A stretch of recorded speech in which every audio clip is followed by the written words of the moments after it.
ഈ കൊടുത്താൽ കൊല്ലത്ത് കിട്ടും എന്ന് പറയില്ലേ, ആ ഒരവസ്ഥ. നിങ്ങൾക്ക് ഓർമ്മ കാണും, മറുനാടൻ മലയാളിയുടെ ഓഫീസിൽ കടന്നു കയറി അവിടുത്തെ കമ്പ്യൂട്ടർ മുഴുവൻ പറക്കിക്കൊണ്ടുപോയി. കമ്പ്യൂട്ടറോ, മൗസ് പാഡ്, മനസ്സിലായോ മൗസ് പാഡ് എന്താണെന്നുള്ളത്? ഇതാണ് മൗസ് പാഡ്. അപ്പോൾ മൗസ് വെച്ചിട്ട് ഈ സാധനം വെച്ച് നീക്കുന്ന സാധനം, ഞാൻ അറിയാത്തവർക്ക് അത് പറഞ്ഞുതരാം. അപ്പോൾ ഈ മൗസ് പാഡ് അടക്കം എടുത്തുകൊണ്ട് പോയി. സാധാരണ ഹാർഡ് ഡിസ്ക്കാണ് കൊണ്ടുപോകാറ്, കമ്പ്യൂട്ടറിൻ്റെ ഹാർഡ് ഡിസ്ക് ഊരിക്കൊണ്ടാണ് പോകാറ്. ഇത് കമ്പ്യൂട്ടർ, ഹാർഡ് ഡിസ്ക്, മോണിറ്റർ, അവിടെ വെച്ചിരുന്ന CCTV ക്യാമറ, പിന്നെ ബെഞ്ചും ഡെസ്കും എടുത്തുകൊണ്ട് പോകാൻ കഴിഞ്ഞില്ല, വണ്ടിയിൽ സ്ഥലമില്ലായിരുന്നു. അങ്ങനെ എല്ലാം എടുത്തുകൊണ്ട് പോയി. അങ്ങനെ എടുത്തുകൊണ്ട് പോയെന്ന് മാത്രമല്ല, ബാങ്ക് അക്കൗണ്ട് ഫ്രീസ് ചെയ്തു. അതായത് ഒരു കാരണവശാലും ബാങ്ക് അക്കൗണ്ടുമായിട്ട് ബന്ധമില്ലാത്തതാണ്. എന്നിട്ടും ആ ബാങ്ക് അക്കൗണ്ട് ഫ്രീസ് ചെയ്തു. ഞാനിതിപ്പോൾ പറയാൻ കാരണമുണ്ട് കേട്ടോ.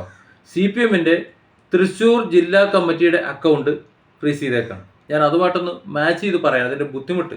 ആദ്യം ഷാൻസ്കരയിലേക്ക് പോയിട്ട് വരാമെന്ന് കരുതി പറഞ്ഞതേ ഉള്ളൂ.